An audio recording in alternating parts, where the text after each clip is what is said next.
Video. तुम्ही काय नुसतं थांबायला आले का? थांबायला आले तुम्ही नुसतं? कामाला का? चला चला.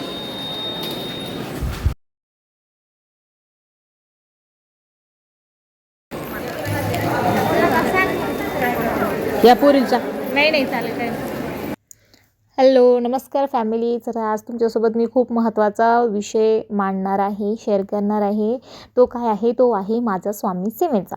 तुम्हीही जर या सेवेमध्ये नाही आलेले आहे तर नक्की आयुष्य तुमचं पूर्ण बदलून जाईल, जसं माझं बदललेलं आहे.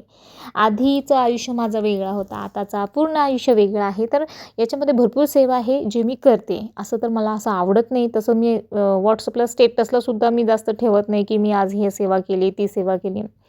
पण आपलं सेवा बघून आणि जर समोरचा माणूस जर प्रेरित होत असेल तर करायला ठेवायला काही हरकत नाही. म्हणून मग माझ्या मूडमध्ये कधी आलं तर मग मी ठेवून देते की चला आज आम्ही ह्या पारायणला गेलो. कारण कधी कधी काय असतो की व्यक्ती खूप बिझी असतो आपल्या लाईफमध्ये, सगळेच जण खूप बिझी आहे, टेन्शनमध्ये आहे, नाही का. मग कधी कधी त्यांना मी जर स्टेटसला ठेवले की अरे आज मी गुरुचरित्र पारायणला गेले होते किंवा मी आज नवनाथ पारायण केला किंवा काही असं सेवा असेल, मग कधी कधी मग आपलं स्टेटस पाहून त्यांना समोरच्यांना प्रश्न पडतो, अरे यार हे पण करतं म्हणजे मला पण करायला पाहिजे. सत्यनारायण पूजा केली, मला पण करायला पाहिजे. मग त्याहून जर 100 लोकांपैकी जर एकही व्यक्तीचा मनात आलं आणि त्यांनी जर त्यांच्या आयुष्यामध्ये ती सेवा केली तर किती चांगली गोष्ट आहे ना. आपल्यामुळे कोणाचं जर आयुष्य बदलू शकतो तर ह्याच्यापेक्षा चांगली गोष्ट काहीच नाही. त्यामुळे मग कधी कधी मग मी ठेवून देते. पण सगळे लोक तसं विचार करत नाही. काहींचा विचार काय असतो, ही देखावा करते, मी हे केली, ही ते केली, नुसते देखावा करत राहते, सेवा सांगत राहते, मी अमुक केलं तमुक केलं असं. मग काहींचे विचार तसं असतं. पण विचार तर प्रत्येकाचे म्हणजे जास्त लोकांचे निगेटिव्हच असतात, त्यामुळे त्यांचं जाऊ द्या. पण आपल्यामुळे कोणाचं चांगलं होतं हे आपण जास्त जास्त विचार करायला पाहिजे. कारण नाव प्रत्येकजण ठेवतो आणि त्यांनी तर देवाला नाही सोडलं तर आपण तर नॉर्मल माणूस आहे. तर आता तिथे जे आहे तिथे माऊली म्हणजे दादासाहेब, आपले चंद्रकांत दादासाहेब, आम्ही जातो गंगा स्वच्छतेला महिन्यातून एकदा, रविवारच्या दिवशी, तिसरा रविवार. आणि त्यानंतर गंगा स्वच्छता म्हणजे नाशिकमध्ये जे गंगा गोदावरी नदी आहे पंचवटी येथे, तिथे आम्ही स्वच्छता करायला जात असतो. तर तिथला तो व्हिडिओ आहे. आधी मार्गदर्शन होतो, मग खिचडीचा प्रसाद मिळतो, चहा मिळतो आणि त्यानंतर मग आम्ही स्वच्छता करायला जातो आणि मग तिथूनच आपल्या घरी परत येतो. सगळे गाडी बांधून जातो केंद्राकडून असं. आणि त्यानंतर कोणी पर्सनल यायचं असेल तर पर्सनल पण येतो, ज्या त्या पद्धतीनं.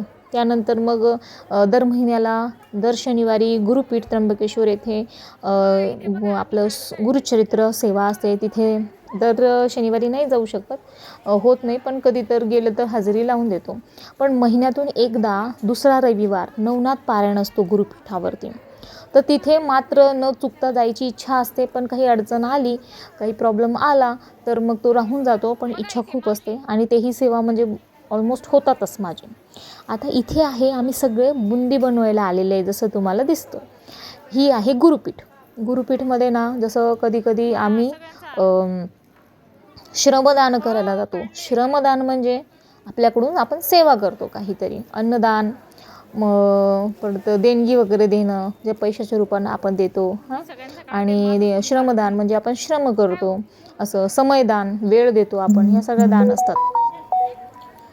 आणि हे जे आहे याच्यामध्ये आम्ही बुंदी पॅकिंग करायला गेलेले आहे, जिथे की जी बुंदी गुरुपौर्णिमाच्या दिवशी सगळे जे सेवेकरी तिथे जाणार आहेत माऊलींच्या दर्शनासाठी, तर तिथे त्यांना ही प्रसाद येणार होती. मग आम्ही श्रमदानासाठी गाडी बांधून गेलो होतो केंद्रातून, खूप जण गेलो होतो मस्त तिथे. आणि मस्त तिथे गेल्यानंतर जेवण वगैरे केला, एकदम भारी कढी झाली होती. अरे बापरे, कढी शिरा गुरुपीठचं जेवण म्हणजे आहा हा हा, एकदम भारी.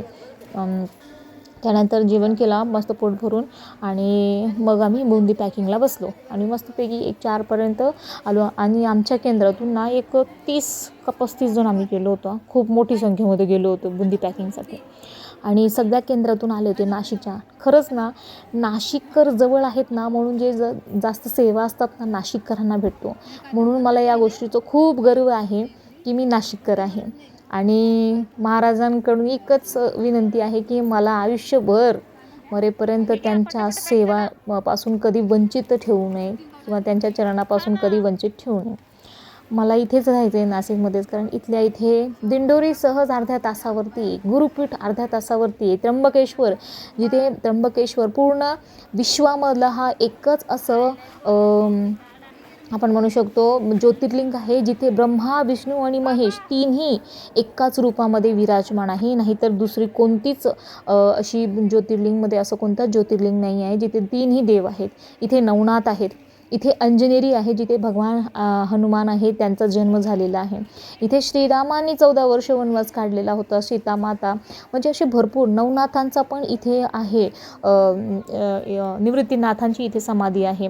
त्यामुळे ना असे भरपूर काही ठिकाण आहेत ज्याच्याने असं वाटतं नाही खरंच. आणि आता ज्या मी सेवेत आहे स्वामी समर्थ महाराजांच्या, तर ती स्वतः गुरुमाऊली आहेत, म्हणजे तिथे दिंडोरी जे सर्वात जुनी, जिथून मोरेदादांनी सेवा द्यायला सुरुवात केली होती, तर तिथे दिंडोरी जिथे माऊली नेहमी असतात. आणि सर्वात महत्त्वाचा, आपल्याला आपल्या गुरूंचे दर्शन होत असतात ना नेहमी.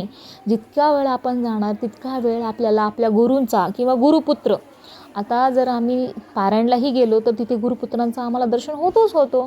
दिंडोरीला गेलो माऊलींचं दर्शन होतो. तर इतकाच संधी जवळची आहे आम्हाला. त्याच्यामुळे ना मला खूप प्राऊड वाटतं की महाराजांनी मला इतका जवळ ठेवलेलं आहे, त्यांच्या सेवा करायची संधी दिलेली आहे. आता हे बुंदी वगैरे मस्त पॅकिंग केली इतके मोठ्या प्रमाणामध्ये.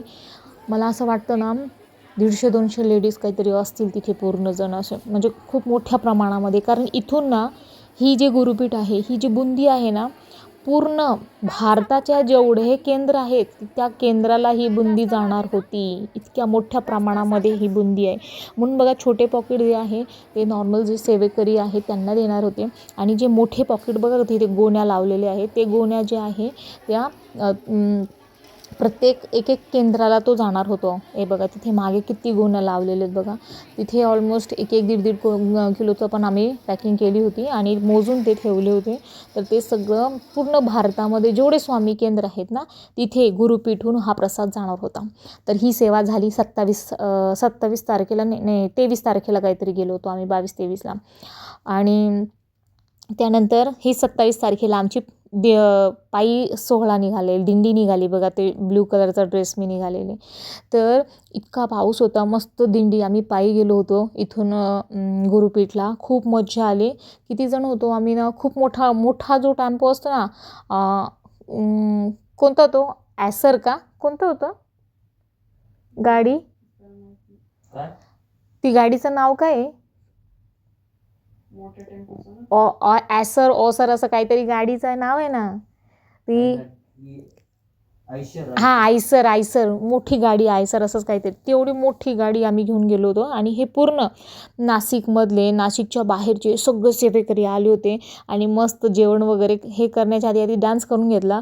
मग थांबून ना डान्स पण चालू होतो तिथे, जाता पायी, म्हणजे मजा करत जातात खूप मस्त. इतकी छान असं, अरे तुळजापूरहून म्हणजे इथे लोक पंढरपूरला इतका मोठा वारी जातो, आपल्या तर इथे दिंडोरी, नाशिक आणि गुरुपीठ खूप जवळ आहे.